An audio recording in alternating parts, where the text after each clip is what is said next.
Semua orang jelek-jelekin Indonesia. Ini aku harus tunjuk mana prestasi Indonesia yang sebenarnya. Belakangan, kita tahu bahwa Malaysia hidupnya jauh lebih enak daripada di Indonesia. Saya akan bongkar tuntas semua yang tidak dibahas di media, dan ini fakta dan realitanya.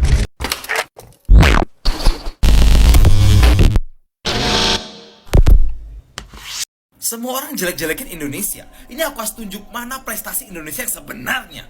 Daftar negara dengan hasil tambang terbaik. Emas, Indonesia urutan ke-10. Batu bara, Indonesia urutan ke-4. Oh wow. Nikel, Indonesia urutan pertama mengalahkan Rusia, Australia, Kanada, dan Cina. Tembaga, Indonesia urutan nomor ke-10. Dan masih banyak yang bisa kita pamerkan. Banyak pejabat yang membanggakan ini. Ya terus kenapa masih miskin? Terus kenapa masih banyak anak stunting? Terus kenapa masih banyak orang yang gak dapat pendidikan? Betul. Gak dapat pekerjaan? Betul. Tukang parkir masih bayar. Rakyat masih bayar pajak banyak. Kenapa? Ya namanya negara hiburan. Data-data kayak gini tuh ya cuman buat kita terhibur. Negara hiburan. Ada bule ngomong Indonesia, kita senang. Yang penting kita terhibur aja, butuh validasi kita ini. Udah cukup. Kenapa alasannya semua orang itu menjelek-jelekan Indonesia? Kita ambil fakta dari video tersebut bahwa data-data Indonesia ini dari sumber daya alamnya cukup bagus, akan tetapi rakyatnya itu masih banyak yang kesusahan. Maka dari itu para rakyat di Indonesia sering menjelek-jelekan. Sebenarnya bukan menjelek-jelekan, akan tetapi mengkritik di mana Pancasila sila kelima, keadilan sosial bagi seluruh rakyat Indonesia. Kalau macam ini, sila yang kelima itu macam tak berlaku, karena dengan data yang dipamerkan oleh negara ke luar negara dengan fakta di lapangan kehidupan rakyatnya itu sangatlah tak sesuai. Sekarang kita bandingkan saja dengan yang ada di Malaysia. Malaysia tak pernah menyombongkan hal-hal macam itu. Tapi kenapa rakyat di Malaysia itu lebih makmur daripada negara kita di Indonesia? Satu kali lagi ini saya tayangkan kepada korang semua, orang Indonesia juga yang mengulas ini, perbedaan dan juga program-program antara Indonesia dan juga Malaysia, dimulai dari segi bahan ekonomi, harga ekonomi ataupun harga sembako Indonesia dan juga Malaysia, tongges, program pendidikannya, program kesehatannya, semuanya itu dirangkum dan diulas di video yang saya akan tayangkan kepada korang semua. Dan video ini belum pernah ditayangkan di media-media lainnya, katanya seperti itu. Oke, nggak usah berlama-lama, langsung kita simak saja videonya. Nah, kenapa kok Malaysia hidupnya sekarang lebih enak, makanan bahkan terasa lebih murah dan sebagainya, macetnya tidak separah Jakarta, Kuala Lumpur dibanding Jakarta nggak separah itu. Buktinya apa saja? Nah, sekarang kita mulai bahas satu persatu. Nah, PPN apakah berpengaruh sama harga? Sangat berpengaruh. Kita lihat sekarang semua sektor, ketika saya berhasil ngundang Pak Ahok ke acara Level Up, semua di Indonesia itu dipajakin, semua dipajakin. Dari yang paling kecil, makanan, beras, makanan pokok, makanan ringan, semuanya dipajakin. Kita nggak terasa, makanya kenapa harganya bisa menjadi mahal. Kita bayangkan ya, saya tuh selalu punya indeks indikator kalau saya. Kita tahu kan nasi goreng abang-abang di pinggir jalan, itu kan pasti nasi goreng yang dinikmati dari Sabang sampai Merauke.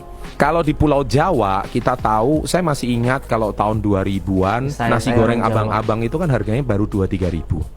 Kemudian akhir 2010 itu harganya naik menjadi 5.000 sampai 7.000. Sekarang udah 2025, saya rasa kalau di Jawa ya, itu harganya udah minimal 15.000 tanpa telur loh. Bagaimana dengan kalian yang di kepulauan, saudara-saudara kita di timur? Berarti Indonesia ini sebetulnya semuanya mahal. Kenapa? Dari pajak. Nah, nomor satu, harga bisa murah atau tidak, itu tergantung pajaknya itu besar atau tidak. Yang kedua, kita lihat harga pesawat. Kisaran harga 450 sampai 500 km. Kita ambil contoh yang paling gampang, Jakarta Semarang. Anda lihat harga Jakarta Semarang di sini itu berapa harganya ini? Ini biasa loh ya, low season ya, bukan high season ya. Itu harganya udah 600.000, 700.000. Kadang-kadang ada jam-jam tertentu Batik Air itu harganya hampir 1 juta. Padahal itu jarak cuman 450 sampai 500 kilo. Kita lihat salah satu alasannya adalah dari hulu ke hilir semuanya kena pajak. Ini ada faktanya. Direktur Garuda ungkapkan alasan harga tiket pesawat domestik mahal. Kami tidak pernah keluar dari rambu-rambu harga pemerintah. Tapi pajak sudah masuk karena terkena PJ P2U. Aftur yang kami beli juga kena pajak. Tiket yang kami jual ke dalam negeri juga kena pajak. Jadi gimana harga tiket bisa murah? Belum lagi kita lihat juga, bandingkan dengan pesawat negeri tetangga kita, negeri jiran, yaitu Malaysia. Kuala Lumpur ke Kota Baru sama-sama 450 sampai 500 km. Dari KL ke Kota Baru sama-sama. Tapi Anda lihat harganya, cuman 300.000, 200.000 sekian. Dan itu fakta. Harganya itu bisa 3 kali lipat lebih murah daripada harga di tanah air. Bahkan jangan khawatir, pesawat Surabaya ke KL atau Jakarta ke KL itu kadang-kadang bisa lebih murah daripada Surabaya ke Jakarta. Ke luar negeri sekarang jauh lebih murah. Kenapa bisa demikian? Nah, mari kita lihat lagi. Harga makanan Malaysia jauh lebih murah. Kita lihat harga makanan paling gampang, lihat aja harga beras. Di Malaysia dan Singapura, harga eceran beras terbaru 2024 6.000 sampai 12.000 per kilogram. Untuk harga grosir bahkan lebih murah lagi. Harga eceran beras di Malaysia tercatat antara 0,4 atau 1,83 Malaysia ringgit atau 0,64 US dollar atau sekitar 2,92 ringgit Malaysia per kilogram atau sekitar 6.240 sampai 10.000 lah per kilo. Asumsi kursnya 15.600 per dolar AS. Sekarang kan kurs AS kan kurang lebih 16 ribuan. Nah, untuk harga grosir beras Malaysia tercatat sekitar 0,28 sampai 0,45 US dollar per kilogram atau sekitar 4.300 sampai 7.000 per kilogram. Sementara di Singapura harga beras tercatat sekitar 12.300 per kilo, di grosir tercatat sekitar 8.500 per kilogram. Nah, di Indonesia sekarang berapa? Paling tinggi di antara Singapura dan Malaysia, yaitu 15.000 sampai 18.000 per kilo. Bagaimana rakyat tidak menjerit?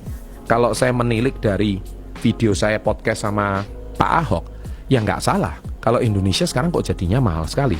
Di KL, makanan harga 15.000 itu masih sangat layak dibandingkan di Indonesia. Betul. Di Indonesia sekarang 15.000 itu Anda paling dapat nasi goreng satu, telurnya cuman kecil, sedikit. Kemudian kalau enggak pun, nasi Anda juga hari ini nggak bisa kita bayangkan, semua itu mahal. Ya, kalau misalkan kita lihat katakanlah seperti kayak nasi bungkus contohnya. Sekarang nasi bungkus 7.000, 8.000 harganya. Nah, dari situ paling banter 2 nasi bungkus. Nasinya aja yang banyak. Proteinnya tuh sangat sedikit. Nah, bagaimana makan siang bergizi yang dicanangkan oleh program Pak Prabowo itu bisa terjadi? Ya, nah kita lihat karena harga semua mahal. Belum lagi harga kesehatan atau rumah sakit. Mari kita cek. Ya. Banyak sekali cerita bisa kita lihat, tiket PP lebih murah ke Pineng, ke KL daripada berobat di Indonesia. Makanya jangan salahkan orang Makassar, orang Medan, orang Palembang, orang-orang kayanya, mereka lebih memilih berobat di Singapura. Iya, Singapura apalagi Malaysia. Singapura sekarang, ke Malaysia maksud saya. Apalagi sekarang Malaysia itu berlomba-lomba bikin pameran hospital di mall-mall di kota-kota besar di Indonesia, di Medan, di Surabaya, di Jakarta, di Makassar, di Palembang. Ya kan, di Yogyakarta, di Semarang, ayo berobat, beli 2 gratis 3, beli 1 gratis 1. Ya, seperti itulah. Nah, akhirnya kualitas dokter juga rumornya lebih baik. Nah, mari kita lihat nih, pasien Indonesia doyan berobat ke luar negeri, memperkaya Malaysia. Nah, sekarang kita lihat banyak paket medical tour. Banyak sekali orang Indonesia berobat ke Malaysia. Bahkan ini ada seorang content creator bernama Muhammad Najib berkata, kita betapa hebatnya medical tourism di Pineng. Tengok apa yang Sunway buat. Seberang Jaya dia buka Sunway Medical Center, sebelah Sunway Hotel Seberang Jaya. Sepulang dari situlah Sunway Carnival Mall. Rawat di hospital, rehat di hotel, riang-ria di mall. Ini fakta. Betapa Sunway itu isinya orang Indonesia semua. Jangan-jangan orang Malaysia memang menarik orang Indonesia untuk berobat ke sana. Pariwisata lebih murah jalan-jalan ke KL daripada ke Jakarta. Tiket pesawat lebih murah, hotel juga lebih murah, makanan lebih murah, bahasa juga mirip. Berobat pun juga jauh lebih murah daripada ke Jakarta. Kita lihat seperti komentar tweet dari Philip Young. KL is cheaper and better in Jakarta in every way. Jadi maksudnya Kuala Lumpur itu jauh lebih murah dan jauh lebih baik di Jakarta dari segala aspek. Wow. Food is cheaper, makanan lebih murah. Itu benar. Kuala Lumpur kita lihat di mall kadang-kadang bisa, bukan kadang-kadang, jauh lebih murah Jakarta. Itu Kuala Lumpur loh. Kita nggak ke kota yang lebih kecil. Ke kota yang lebih kecil seringkali jauh lebih murah. Food quality is better. Makanan berkualitasnya jauh lebih baik. Wah, ini kita malu nih orang Indonesia. Minimum salary is 2.5 times more than Jakarta. Jadi gaji pun kadang 2-3 kali lipat lebih tinggi daripada Jakarta. Betul, 100%. Public transport is adequate. Jadi kita nggak bisa pungkiri Jakarta sekarang MRT baru saja masih proses pembangunan, tapi di mana-mana transportasi publik di Malaysia itu jauh lebih layak dan jauh lebih murah, memadai. The road are walkable. Jadi jalan-jalan pun itu bisa dilalui dengan jalan kaki. City are clean. Ya, kalau ini sih menurut saya sama lah ya. Mungkin yang dilihat cuma Jakarta, sisi-sisi yang lain. Tapi kalau jalan-jalan utama saya rasa bahkan Jakarta juga kadang lebih bagus dari Kuala Lumpur. Seperti katakanlah Sudirman, wah itu kalau malam juga atau siang itu juga nggak kalah. Seperti kayak jalan-jalan di Singapura ya, di Orchard menurut saya gitu. Nah tapi kalau sudah masuk ke dalam pedalaman ya tentu kita sudah mulai melihat agak kumuh dan sebagainya. Ya itu semua sama. Nah yang ditampilkan nggak bisa cuma dari jalan. Tapi kata-kata ini menurut saya cukup benar. Maybe I should just move here. Ini sebuah kata-kata yang menurut dia apakah saya harus pindah ke sini gitu loh ya. Jadi itu kata-kata dari beliau. So Indonesia bengong. Oleh sebab itu jangan mahal-mahal. Di Indonesia makanan lebih mahal, berobat lebih mahal, harga obat lebih mahal, gaji UMR-nya lebih tinggi di Malaysia sedikit, tapi jauh lebih rendah daripada di Indonesia. Nah, mari kita sekarang lihat perbedaan Indonesia dan Malaysia. Kita mulai bahas dari sisi yang lain yang pertama. Yang pertama adalah dominasi BUMN dan GLC. Nah, kita bahas dulu. Indonesia itu BUMN mendominasi hampir semua sektor. Energi lah, pangan lah, transport lah, termasuk yang bukan sektor strategis. Akibatnya kurangnya persaingan menyebabkan monopoli. Jadi BUMN ini nggak ada BUMN tandingan. Kalau sesuatu kompetisi itu tidak ada, jelas dia monopoli dan akhirnya menjadi mahal. Makanya Anda para pecinta sepak bola sekarang kenapa? Ya kita buka-bukaan aja. Kenapa kok menaturalisasi pemain Belanda itu dengan gampangnya menggaji gaji miliaran itu gampangnya? Ya salah satunya karena Menteri BUMN ini adalah Ketua PSSI. Ya tapi sebaiknya semua jadi lebih mahal. Bahkan kadang-kadang tiket pertandingan sepak bola di Indonesia sekarang bisa dikatakan paling mahal kalau pertandingan FIFA Matchday, ya kan? Bisa jadi, ya karena alasannya simple, ya karena pertandingannya lebih berkualitas, kemudian pemainnya juga lebih berkualitas, tontonannya lebih layak dan sebagainya dan sebagainya. Nah ini karena BUMN ini. Nah saya bongkar ini sekarang. Kedua, akibatnya kurangnya persaingan menyebabkan monopoli. Nah inefisiensi. Nah inefisiensi ini yang menjadi masalah. Anda lihat efisiensi itu apa sih? Efisiensi itu contohnya kita bisa bersihkan rumah ini dalam hitungan 1 jam.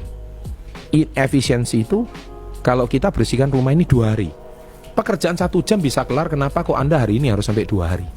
Nah itu namanya inefisiensi. Tentu biaya pasti membengkak. Nah yang ketiga adalah harga barang atau jasa yang sangat tinggi. Itu jelas. Contoh monopoli aftur oleh Pertamina yang menaikkan biaya penerbangan. Harga tiket jadi mahal kan? Sedangkan di Malaysia itu berbeda. GLC itu adalah BUMN-nya Malaysia. Fokus pada sektor strategis seperti energi yaitu Petronas, ya kayak di Indonesia Pertamina, dan keuangan Maybank. Selesai. Jadi GLC itu cuma fokusnya Petronas, Maybank, kelar. Sektor keuangan sama sektor energi. Dengan tata kelola yang lebih baik, hire profesional GIC. Nah, efisiensi lebih terjaga karena manajemen profesional dan adanya persaingan dengan sektor swasta. Nah, dari sini kita bisa melihat bahwa Indonesia dan Malaysia itu sudah terjadi perbedaan yang besar antara BUMN. Kalau BUMN semua sektor dari perbankan, dari finansial, dari energi, semua kayaknya di bawah BUMN deh. Itu yang tadi kita bahas. Sedangkan Malaysia kan cuma dua sektor. Yang kedua adalah korupsi. Semua negara ada korupsi. Saya nggak cuma bicara Indonesia. Jadi video ini jangan dipotong-potong ya. Saya sudah taruh waktu di sini. Jadi kalau Anda potong-potong dengan alasan kita mau mengkritik pemerintah, kalau memang itu sesuatu sifatnya baik dan positif, kenapa tidak? Iya, betul. Sisi yang lain kan tujuannya juga menjadi corong bagi pemerintah agar pemerintah juga bisa merampingkan dan juga mengefisiensi, memangkas anggaran yang tidak perlu, dan juga bisa membuat Indonesia berdaya dan Indonesia maju emas di tahun 2045. Jangan sampai kita itu berbicara tapi cuman dari satu sudut. Nah, korupsi, Indonesia itu korupsi luas di berbagai sektor, termasuk pendidikan, infrastruktur, dan dana desa. Ini semua sektor ada. Dana BOS, proyek pembangunan sekolah, infrastruktur, sering menjadi sasaran korupsi karena pengawasan yang lemah di tingkat daerah. Contoh lagi, banyaknya kasus korupsi di dana pendidikan atau proyek desa. Ini yang sering terjadi. Malaysia, korupsi terkonsentrasi di tingkat elit, seperti skandal 1 miliar 1 MDB yang melibatkan pejabat tinggi. Jadi korupsinya itu seperti kayak era zamannya Pak Harto. Jadi yang korupsi tingkat atas, ya, pejabat papan atas yang korupsi. Meskipun skalanya besar, korupsi di Malaysia tidak menyebar luas sampai ke tingkat daerah yang paling kecil di Indonesia. Indonesia sekarang sampai dari atas sampai bawah, semua kalau bisa dipajakin, bisa ditambahin, bisa di markup, kalau bisa di markup. Nah, di situ kan ada nilai korupsi. Nah, oleh sebab itu korupsi Malaysia, jadi analisa Malaysia ini mirip banget dengan Orba zaman dahulu. Korupsi terjadi di kalangan elit. Kalau Indonesia kan dari elit sampai bawah korupsi semua. Kalau di Malaysia enggak. Problem dari korupsi golongan elit ini, kalau Malaysia ini adalah kesalahan Indonesia di tahun 97 sampai 98. Masyarakat bawahnya akan terkena dampak. Apakah coba dikonfirmasi sahabat SP30 yang di Malaysia, benar nggak kata-kata ini terjadi? Tolong tulis di kolom komen kalau ada penonton dari Malaysia. Kemudian transportasi Indonesia, pajak bandara tinggi, monopoli distribusi aftur oleh Pertamina menaikkan biaya penerbangan, semua dipajakin. Minimnya persaingan di sektor transportasi menyebabkan harga tiket pesawat jadi mahal. Contoh, harga tiket domestik sering lebih mahal dibandingkan harga penerbangan internasional. Ya kan banyak macam-macam. Kalau zaman dulu itu kan pajak bandara kita bayar sendiri 150.000, pajak ini, pajak ini. Nah, sekarang semua kan sudah jadi satu di tiket. Jadi otomatis ya kita tahu, maka itu harga nggak ada yang murah. Kalau di Malaysia, pajak bandara lebih rendah dan adanya maskapai berbiaya rendah, seperti kadang AirAsia, menciptakan persaingan yang sehat. Subsidi pemerintah untuk rute tertentu seperti Sabah dan Sarawak menjaga harga tiket agar tetap terjangkau. Nah, inilah yang saya tadi paparkan, yaitu Direktur Garuda sendiri sudah berkata seperti itu karena semua dipajakin. Dan yang keempat, nah ini yang paling vital, yaitu harga kebutuhan pokok. Ini yang paling proteksi penting. Pasar lokal. Pemerintahan Indonesia menerapkan kebijakan perlindungan terhadap petani lokal, khususnya pada komoditas strategis seperti beras. Hal ini dilakukan untuk memastikan kesejahteraan petani lokal untuk tetap terjaga. Salah satu bentuk perlindungan ini adalah pembatasan impor beras dan beberapa bahan pangan lainnya, sehingga pasokan di pasar hanya mengandalkan produk domestik. Nah, kemudian masalah yang timbul adalah produk domestik tidak selalu mencukupi permintaan, terutama pada saat musim paceklik atau kemarau, gagal panen. Akibatnya pasokan menjadi terbatas, menyebabkan harga naik. Contoh, harga cabai nggak pernah stabil.